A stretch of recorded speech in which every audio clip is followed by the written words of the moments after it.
In this video, I'm going to talk about some of the consequences of utilitarianism that many people find attractive. So one consequence is that there are no natural hierarchies. So in most of human history, there have been hierarchies. So who can vote, who has political power, sort of who counts in society. So maybe kings count, or monarchs. Maybe the nobles count. Maybe the wise sages count. Maybe men count. Maybe white people count. Maybe people with property count. And each of these groups has, at one point or another, for example, had basically political power, and one form of that is who can vote if there's any sort of voting. And the utilitarian is completely not on board with any of that. Why? Well, because the utilitarian says everyone's well-being matters, and they think, for example, that everyone should be able to vote because that's most conducive to what? To overall well-being. So, for example, if we consider suffrage, the history of suffrage or the vote in the U.S., in between 1792 and 1856, basically who could vote? Well, only white people, but not only, you didn't have to just be white, you had to be a man, you had to be adult, you had to have been born in the U.S., and you had to at least own property or be a taxpayer. And that amounted to about 6% of the population. So until around the mid-1800s, very small percentage of people could even vote. After the Civil War in 1870, the 15th Amendment passed, and that said that there are no racial restrictions on voting. There was also a suffrage movement for getting the vote for women, but it didn't succeed in having the 15th Amendment include women as well as non-whites. But the 15th Amendment was basically violated, at least in the South, as far as black people went. From 1877, the end of Reconstruction, to the 1960s, black people were basically unable to exercise the vote, even though the 15th Amendment said they should. And it wasn't until the 1920s that women were able to vote in the U.S., and it wasn't until 1924 that Native Americans were able to vote. So there's been a continual sort of, although expansion, slow, and should have taken nowhere near as long as it did, should have been immediate. And the utilitarian says, yeah, that should have happened right away. And in fact, if we look at Mill, he was calling for suffrage and broader freedom for women. In the 1800s, he wrote a book called On the Subjection of Women, arguing against this subjection of women, and it was in a collaboration and inspired by interaction with his own wife, Harriet Taylor Mill. And so he was a revolutionary and a radical at the time, and that was grounded in his being a utilitarian. And he also argued for the abolition of slavery on basically the same grounds. So Mill's utilitarianism was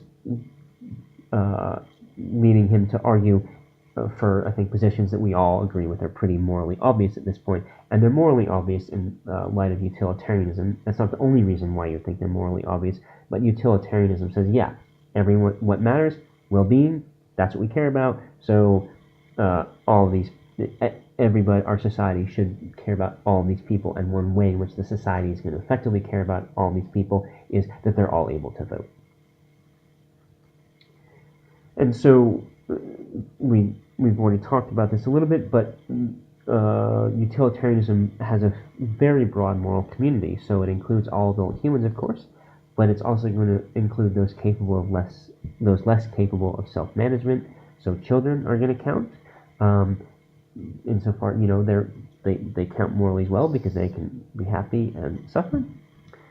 Severely impaired adults are going to count morally because they too can be happy and suffer. There are severely impaired adults, say some adults who have had very severe strokes, or some people who are born with very severe cognitive disabilities. They never really mature past the age, for example, of 2 in terms of their mental functioning, so they never really learn to speak.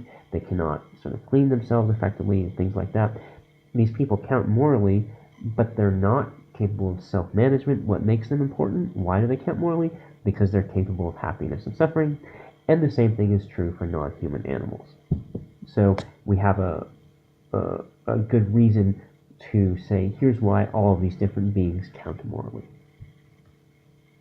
Utilitarianism also can justify a lot of conventional moral wisdom or sort of intuitive morality that we talked about in the last unit with egoism. So there are lots of things that we think are wrong: slavery, rape, humiliation, killing innocents. They're all wrong, Why? Because they do much more harm than good, and that makes them wrong. Very straightforward. What are things that are morally good? Helping the poor, keeping your promises, usually being true, being brave. We tend to think these are good. And why do we think they're good? Because they do more good than harm. They produce more happiness than suffering. Again, utilitarianism has a pretty straightforward explanation.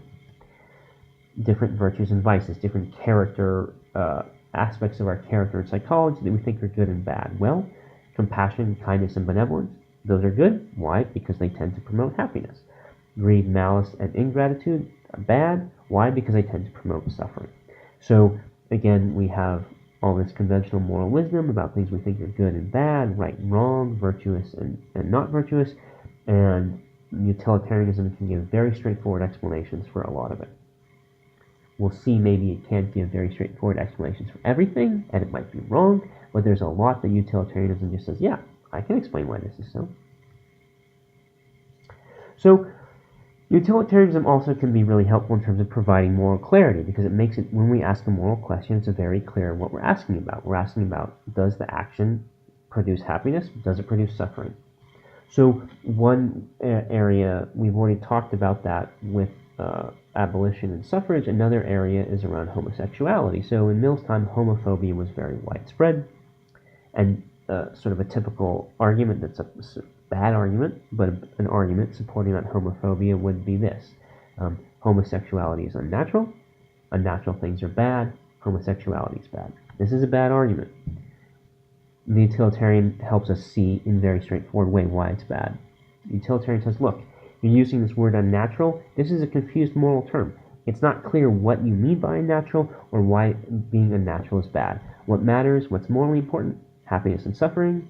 And when we think about in those terms, in terms of happiness and suffering, there's no difference between homosexuality, heterosexuality. So this cultural taboo, this cultural prejudice we have, that's all it is. It's a prejudice, and we should get rid of it. And in fact, Mill didn't write this that I'm aware of, but one of his teachers, Jeremy Bentham, wrote a paper saying just this. It wasn't widely distributed because Bentham would have gotten in trouble if he had sort of distributed widely, but it was there already. So utilitarianism, again, we're seeing that it provides a very straightforward way to criticize repressive dogma, and that's a really attractive aspect of it. It can also provide moral clarity in other cases where we're not talking about dogma, but just sort of confusing cases. So let's suppose that you hear one person X is in a really bad mood and makes nasty gossip about Y, but it's not the kind of thing X usually does. It's very much out of character for X to do this. Okay? So X has said something really nasty about Y, but that's not really what X thinks. It's not the way they behave normally.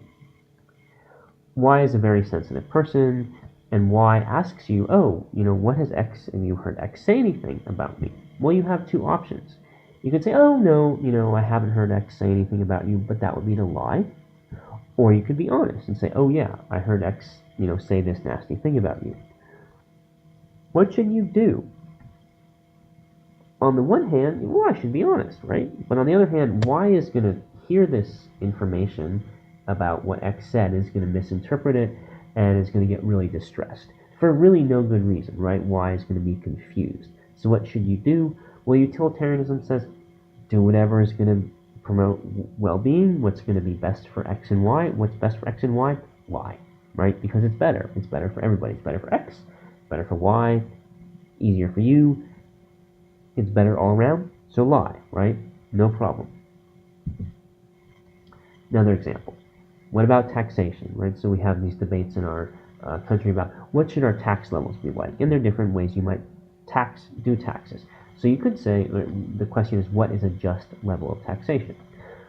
Well, one answer would be everyone pays the same quantity, and when there have been situations where that was basically how the income tax worked, right? There was an income tax, everyone had to pay a tax on the income, but everyone just paid the same quantity. Or you could say, oh, well, okay, no, we're not going to have everyone pay the same quantity, but everyone should pay the same percentage of their income. That's not how it works now. Now it works, we have what's called a graduated income tax. So for the first, $25,000 of income, you pay a certain percentage. And then on if you're earning more than that, then on the next I don't remember what the tax brackets are, but in the next bracket, you pay a slightly higher percentage on each dollar you earn over $25,000, and then when you go into the next bracket, so now let's say you're earning more than $50,000, the next dollar you pay a higher percentage on that. So the greater the earning, the more percentage you pay on the greater earnings. Well, so how would we decide? Mill says, look, I'll tell you a simple answer. What's the best overall? What's going to produce the most happiness? What's going to produce the most, reduce suffering the most? Now, that might be sort of a complicated question to actually figure out, but it's very clear what the criteria for the answer are. We just want to know what's the effect on happiness, what's the effect on suffering, and we get an answer. Okay, so those are different attractive aspects of utilitarianism. So and we'll be looking at some criticisms of it in the next unit. Just to summarize utilitarianism for you: happiness and only happiness is good in itself. Suffering and only suffering is bad in itself. Impartiality. So what matters morally about happiness is its duration and its intensity, not who has it. Once you've sort of you say, I'm talking about this much happiness for this period of time, that you know what's morally significant about it. It doesn't matter who has it, or what kind of being has it, right? Maybe it's a lizard. So you should do whatever promotes overall happiness, what's going to maximize the balance of total happiness over total suffering, whatever that might be. So we have impartiality about what is good and bad, and impartiality about what you should do. If you were sort of a perfect utilitarian in your if you're thinking and feeling perfectly reflected these utilitarian principles, then you would love all sentient beings in proportion to the degree to which they can feel happiness and suffering. And we have these pro-social emotions, sympathy, love, and so on, and that's how we recognize the importance of other people's happiness and suffering. Those emotions are somewhat partial. We don't actually love everybody the same, but if they were morally perfected, then in some sense we would. We'd be able to be sympathetic with any being that could feel happiness and suffering.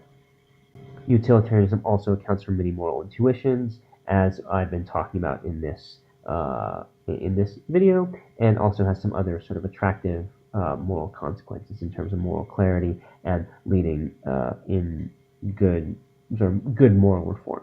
So we'll see in the next unit, I think, some interesting criticisms of utilitarianism, but there's also a lot to be said for it, as I think we've seen here.